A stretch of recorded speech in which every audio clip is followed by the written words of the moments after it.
This spring, I spent 3 weeks out in the mountains with my 7 dogs to see if this was a place I'm willing to spend an entire winter come next season. And before we begin this episode, I think it's only fair that we introduce the stars, the dogs. Starting off strong with Atigun, the newcomer, 1.5 years old only and on his very first expedition.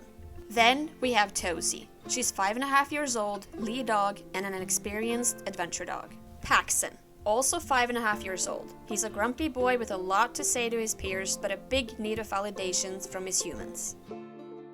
Itsi, the mom of all of these dogs besides Atigun. She's 8 years old and on her last real adventure as she retires to a slower pace of life and training. Itsi is the wisest dog amongst this crew. And then we got Chubs, a goofy boy whose love extends to the ethereal and back. He never was the best working dog, but to no fault of his own after a car accident many years ago.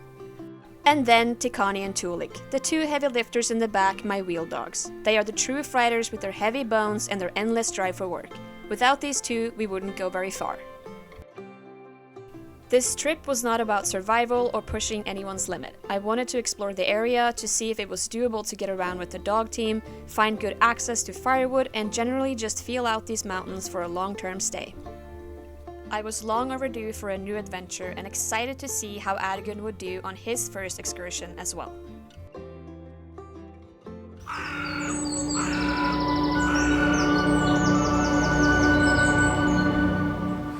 It is my first day out here on a 3-week solo expedition. I couldn't film starting out because it was too chaotic with 7 eager dogs, and we had a little bit of a happening with a dog that got injured, and I probably now have to send her home. First we were gonna go for half a mile, went in the wrong direction, turned around. That was chaotic as hell. Got back and made a camp here. And let's just say the first 24 hours have been nothing but chaotic. Just to sum it up, really, because I didn't film it. And the injury with the dog, she's up on the hill here, sleeping in the sun. She probably has to go home, so I'm only left with 6 dogs, which is fine. And then also struggled a lot to get the dogs to go where I want them to go, because there's no trails out here, you know? So there's glare eyes and there's deep snow, and they don't really want to go where I want to go. Yeah, that's going to be a challenge the next 3 weeks to get them to do what I want. And then also my fuel stove didn't work, so I had no dinner last night. And it's literally -40 at night, and I have a -30 sleeping bag, so you can go figure, you know, it's not ideal, but I made it through just fine. I'm going to look like a skinny, raggedy bitch when I'm done with this trip if this keeps up. And then also I need to do some serious effort finding firewood. It's much harder than I thought it would be. It's been Atigun here's first night on the picket line, and he's been doing really well, except he did chew his harness, so that's no good. That is no good. Hey Itsi. How are you doing? How are you doing? Huh? Hey my girl. Hey my girl. Hey. I'm so sorry, Itsi. I'm gonna have to send you home. Are you just basking in the sun? Yeah. I don't know what I'm supposed to do with Itsi, to be honest. I think I have to send her back and get someone to come and pick her up.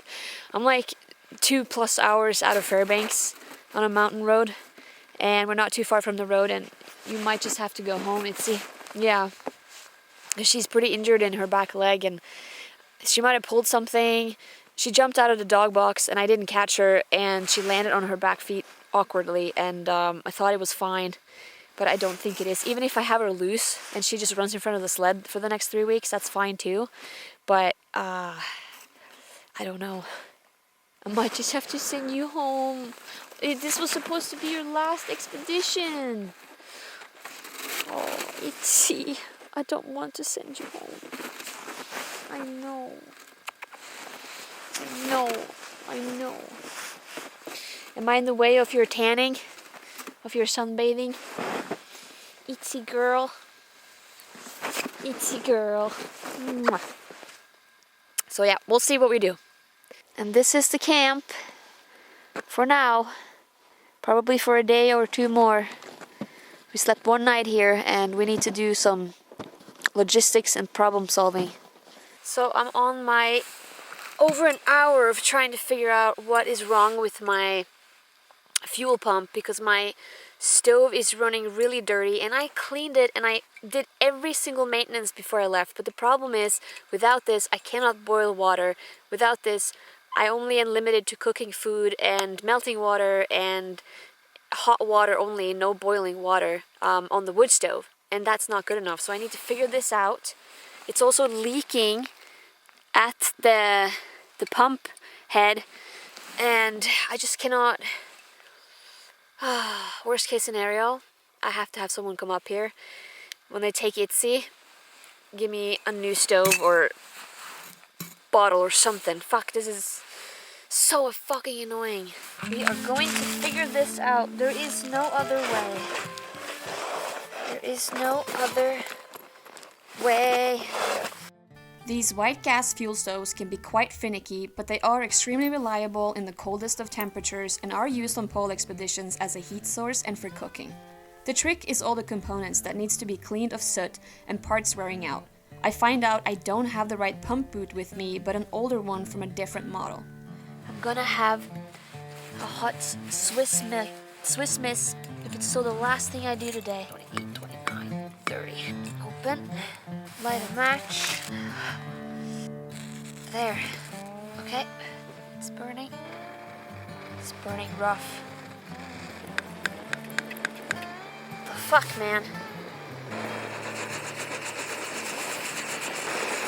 No. Yeah, no. Okay. Okay, I need to figure out the plan. Plan B. Plan B. Time for plan B. Well, plan B is my only option as of now, and that is to gather enough firewood to melt ice and boil water on the wood stove. Because the stove is so small, it requires a lot of firewood as it burns hot but quick. I think firewood gathering has to be my least favorite chore. It gets so old when winter camping over time. It's repetitive, and frankly, it takes a lot of time out of all the camp chores one has to do. But the reward is, of course, warm nights in the tent without all the layers of clothing being on, and that is a treat. On the other hand though, I like to look at firewood gathering as a little gym workout for the upper body. When you're doing all work with manual tools, you definitely feel it after a few days of repetition. For water, I prefer to find ice to melt, and usually I get it from frozen overflow, and I find it much faster to melt than snow, and it certainly tastes better. I also believe it's cleaner than snow and less chance of being contaminated.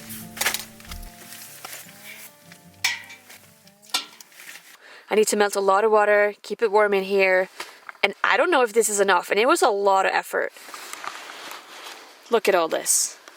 Like, there's a little bit more outside, but sawing through these things, holy shit, that was a task on its own. The way that I like to make firewood or fires is I always have these small little ones that I've pre-cut, and then need a couple of them that are even smaller. But I can see I didn't make too many of them, so I actually have to make a few.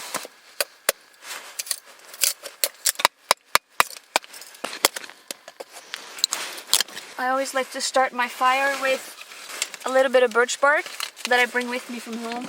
There ain't no birch up here, that's for sure. And then I put these little twigs on top.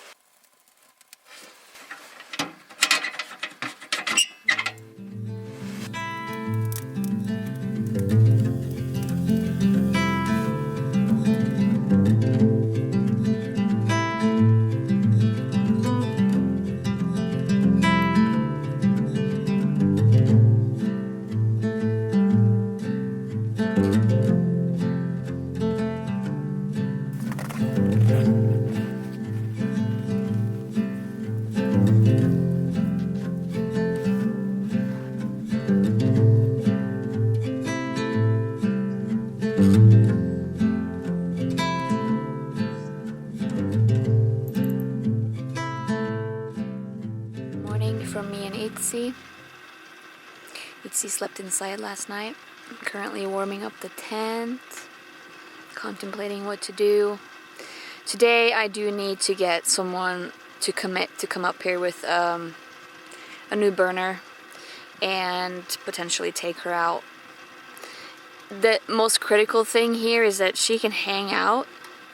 It's fine. I also have pain meds so that she can like follow along and she doesn't have to pull anything. But I do need to have a burner because right now I'm boiling water on the stove, but it takes forever and it's just so much firewood. I'm like really cranking it up, you know? The water is boiling. It feels like a small victory in itself. Oh man, this is frozen.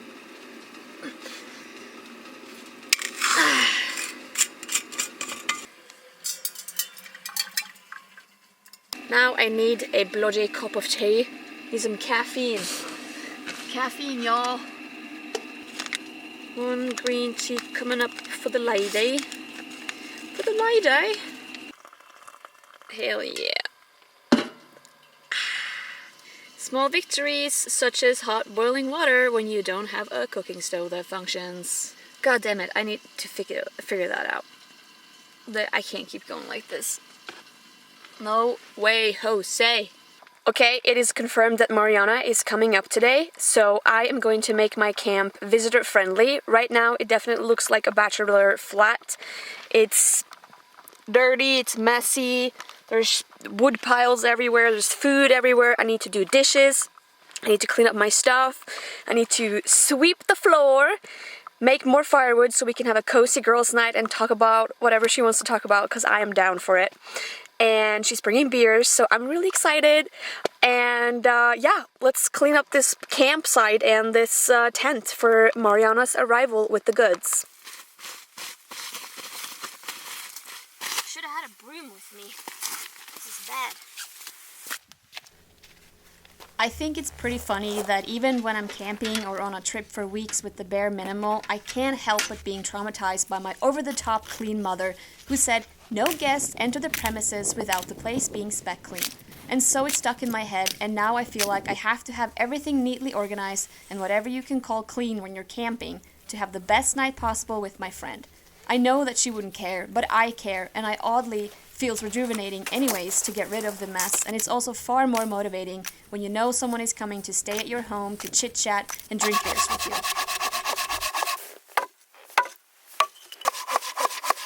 Even though I rarely do get lonely on these trips, much due to the dogs, I always welcome visitors and friendly faces. It's such a great way to connect when you're out in the woods experiencing some sort of silence together. I want to say it's pretty damn clean and ready for her now. Now we just have to wait for her. She is, after all, Miss Late. Always. Like myself. We have that in common. The hours fly by and I impatiently wait on Mariana, who's like me, chronically late to everything. The camp is set and the sun is about to be. I start to wonder if she's going to make it. But then, out of nowhere, there she is. Just 4 hours behind. You made it! I did make it! I thought I missed you. I saw your car go and I was like, fuck! So I just hurried up and harnessed dogs and it was chaotic. No, I saw a little person over there walking and like yelling and I was like, did I go to the right spot? So, like, Okay, so you did hear me.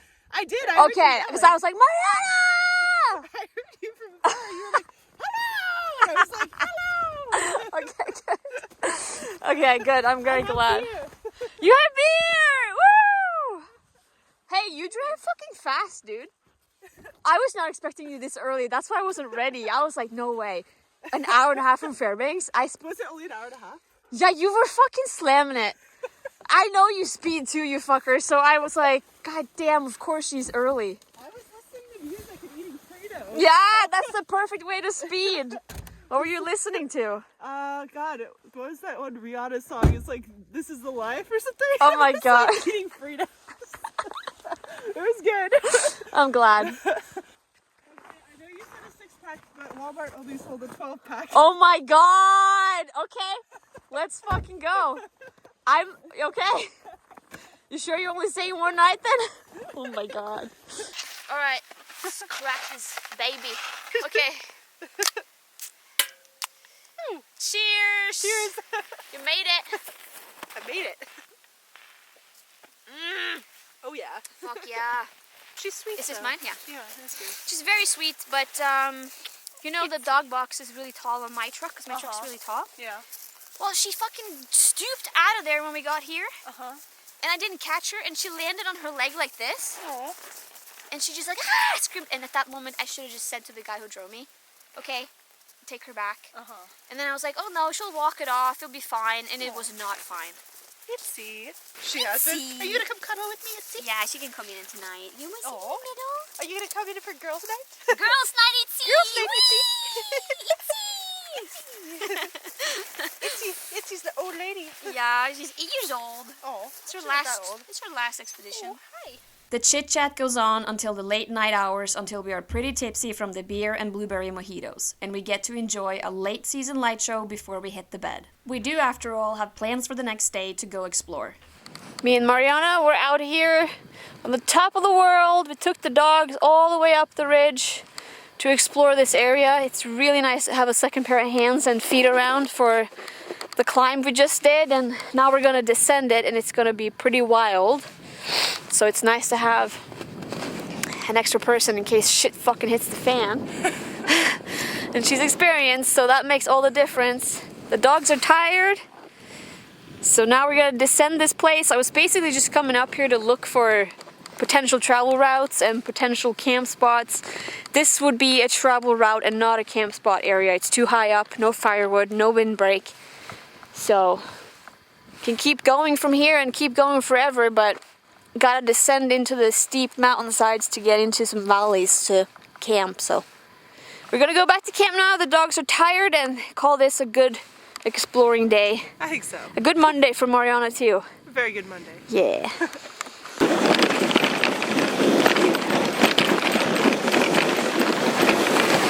Mariana is steering the sled. Doing a fine job. We're descending down to the camp, and then Mariana is gonna go back home, and I will have my last night at my camp, and then I will travel out and explore more tomorrow. Okay, I'm gonna go back to camp, and you're gonna go back home to work. To my big girl job. I really appreciate that you came over with all that shit and hang out. No worries. It was great. That was a good time. It was a good time. Thanks for helping me scout today too. Bye. See you later. Bye. See ya. Hopefully we'll meet up at the end. Yeah, I think we will. Okay. See ya. Bye. Drive safe. It's just me and the dogs now. Mariana left, and there's always this weird feeling when people leave you in the wilderness to go back to their life, and you're just like feeling full from the socialization of having people over, and then you are back to being on your own.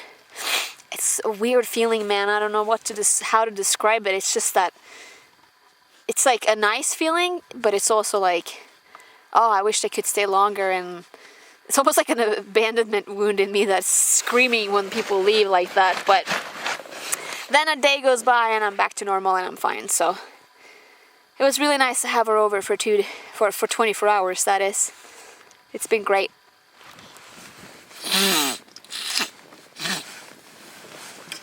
My immune system is completely shot. You can't even go in there, there's so much smoke. Follow along for the next episode when I have a new visitor and we move deeper into the mountains where the wildlife is. There you go, you got it. Shoot it again.